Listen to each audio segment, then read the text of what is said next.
What is up, mortals? It is Diana here. And before we get into today's video, there's something I'd like to say. I'd like to let you all know that we have a merch store. Some of the items in it are only available for a limited amount of time. So if you're interested, go into the description and check it out. Each purchase helps us make more content. Secondly, if this video hits 300 likes by the end of the week, we will continue this what if.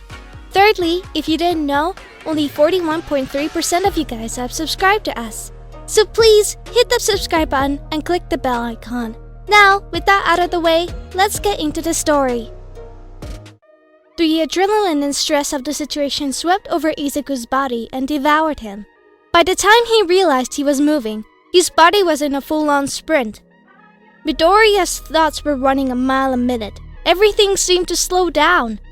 He felt tougher, faster. Was his perception better? When he had activated his quirk? Was the adrenaline pushing him to this point? No. It probably played a small part in it, but this was something far more. Did his quirk get stronger? It didn't matter. Izuku put his questions aside. A villain was reaching for one of his classmates. Midoriya reached the hand villain in a matter of seconds. Katsuki wasn't too far behind in getting to his own target. Almost simultaneously, Bakugo landed on the frog-shrouded villain, and Midoriya sent a punch sailing towards the hand-draped one. A blur of black had caught his attention. Izuku thought for a moment, just for a moment, that the hulking creature of a man torturing Aizawa might have moved from towards him. Midoriya brushed it off, thinking that couldn't have been right. His eyes didn't deceive him though. The bird-faced creature had intercepted his attack. The beast was undisturbed by Izuku's punch. There was no indication that it had even felt the strike. Frazzled by the situation, Midoriya hesitated. It took hold of Izuku's arm, and he looked the thing in the eyes. Dread completely encompassed Midoriya, stripping him from his surroundings, his senses, his entire existence. It was only a few seconds and an eternity all at once. The monster wasn't even on his mind anymore, just its eyes. He never heard the screams of his classmates. Their concern, fear, and warnings didn't exist where he was. It lifted Deku by the arm and aimlessly flung him into the water, practically ripping his arm off in the process. He couldn't process the pain. He was too consumed by his emotions. He wanted to scream. He needed to scream. No one heard the primal, all-encompassing, silent scream he let out. No one saw the way his face contorted from the fear in unimaginable ways. No one felt the crushing reality he had. Those eyes were so devoid of life, of anything.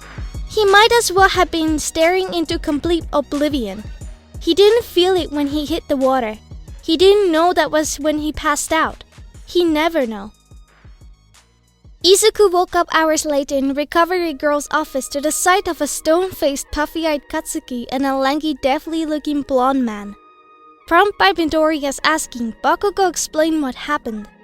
Izuku's body smacked into the water and caused it to erupt and rain back down. The villain Midoriya tried to attack, Shigaraki, commanded the one that threw him, Nomu, to go after Gachan. All Might busted through the doors of the USJ at that moment.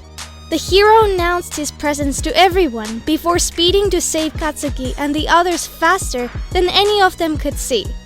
Once they were a safe distance away, he instructed the students to take Eraserhead and Izuku to the entrance. They explained the known quirks to the pro, along with the insane power that Nomu had. All Might bolted back to the group of ne'er-do-wells to continue their bout. His fight with Nomu led him to getting grabbed and dragged into the portal so he could be cut in half. If not for Todoroki's sudden appearance and him freezing the creature, All Might would have been done for. Their battle of titans continued once All Might broke free from the Nomu's grasp and escaped the portal. Bakugo proceeded to rocket back to the action as the fight continued. He attempted to recapture Kurogiri, but it quickly devolved into an impossible game of tag for the boy. All Might eventually sent his opponent crashing through the dome of USJ. With steam erupting from his body, he told the villains off to stall for time. The villains fled with threats of vengeance once the other heroes showed up. During the commotion, Katsuki's fight left him standing next to All Might. Before Cementos could separate them, the muscular form of the number one hero evaporated into a skeletal one that was now visiting Midoriya. Izuku gave the scrawny man, All Might, a questioning gaze as if asking for confirmation that it was really him. The symbol of peace bulked into his more well-known form before the boy. The disbelief and astonishment drawn on the boy's face were comedic. A hearty laugh bellowed out of the older man before his figure dissipated into the previous, smaller one.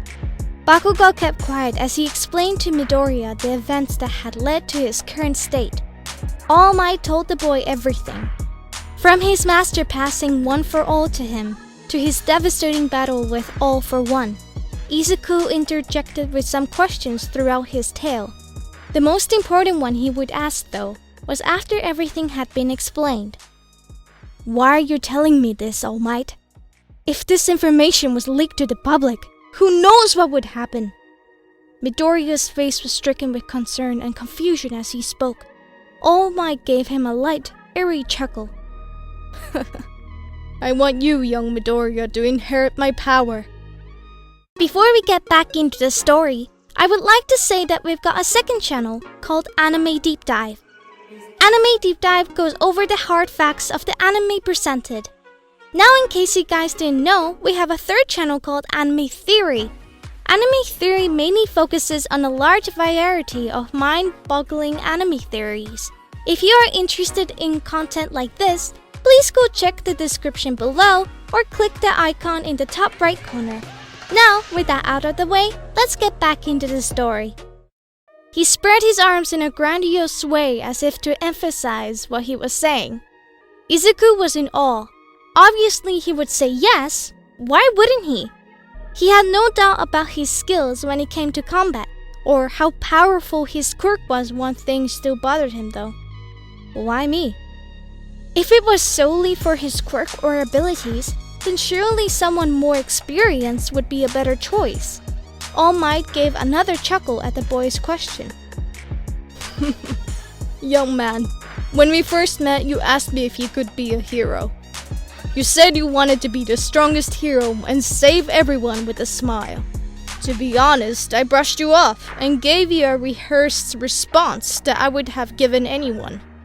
While I was watching over the entrance exam, I wasn't surprised to see you there. What did manage to surprise me was what you did during the exam.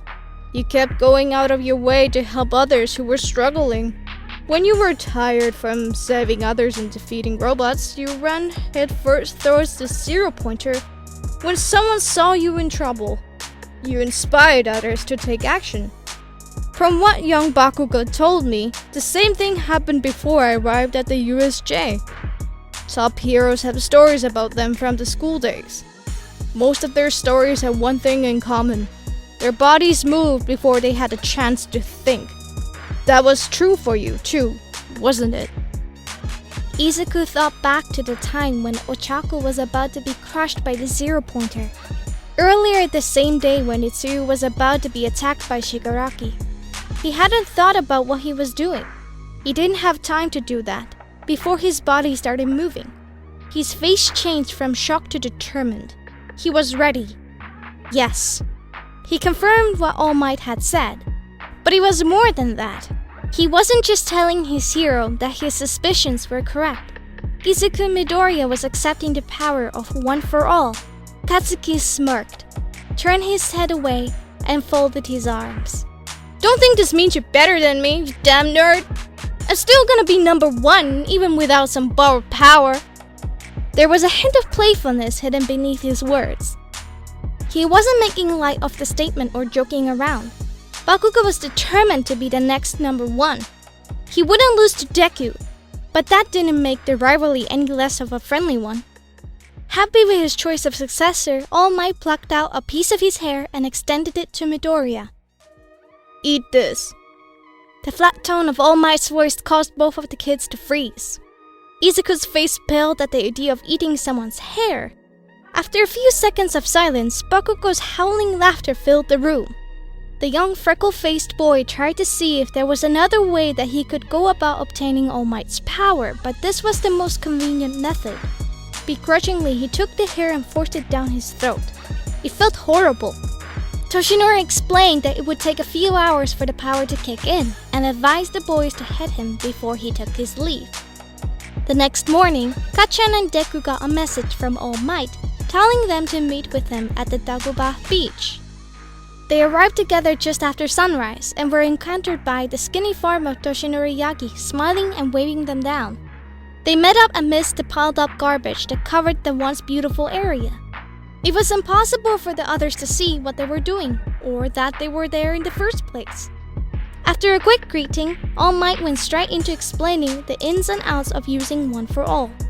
Midoriya had trained his body since he was young, so he wasn't a rushed vessel who would suffer severe repercussions from using the quirk. Still, All Might wanted to make sure he understood how to use the power properly and spent the extended amount of time explaining it. By the time he was done, it was already high noon, and Bakuga was aggravated. There was no point in him wasting his time there, if all they were going to do was listen to All Might instruct Izuku. He was about to leave when the pro hero explained why he was needed there. He would be Midoriya's sparring partner once he was able to properly use the new power. They never got to that point though. The rest of the day was spent with Izuku testing his new quirk, figuring out how to control it, learning how much of his body could take, coursing it throughout his limbs, and finally figuring out how to stream it through his entire body. Considering the quirk he was born with already had the power-enhancing effect, it only took him till sunset to get his new power under control. He still didn't have complete control over One for All. He often strained his uppermost limits and had difficulty moving while it was activated. It would take a couple of weeks of practice for him to have the amount of control needed. Katsuki had long gone on his own to train, using the stacks and mounds of junk as obstacles and targets for his own training. The group converged at the original meeting place once they were finished. Before they left, All Might wanted Midoriya to test one more thing. One for All enhanced to Ursa's original quirk in addition to granting them super strength. They needed to know how it affected Izuku, so they could adequately train. Deku activated his Sharingan. A new design had taken over his eyes. He only activated for an instant, enough to tell that his eyes looked completely different, but not long enough to really see what has changed. Something went wrong when he tried to use his quirk. Midoriya stopped breathing. Training Izuku's Sharingan wasn't an option for the time being. It was too dangerous. The group went their separate ways, and Midoriya lamented over what happened. The next day, a new familiar face was in classroom. Aizawa explained the sports festival to the class, much to their surprise and excitement. All Might pulled Deku aside to talk about the upcoming event and what had happened the day prior. When the class tried to leave, they were swarmed by other students. Kacchan made the situation worse for everyone with his rude comments. Thank you all for watching the video to the end. Now there are a few more things I'd like to go over before the video ends. On the behalf of We Are the Celestials, I'd like to thank the writer of this video and the editors for this video. Their details will be in the description.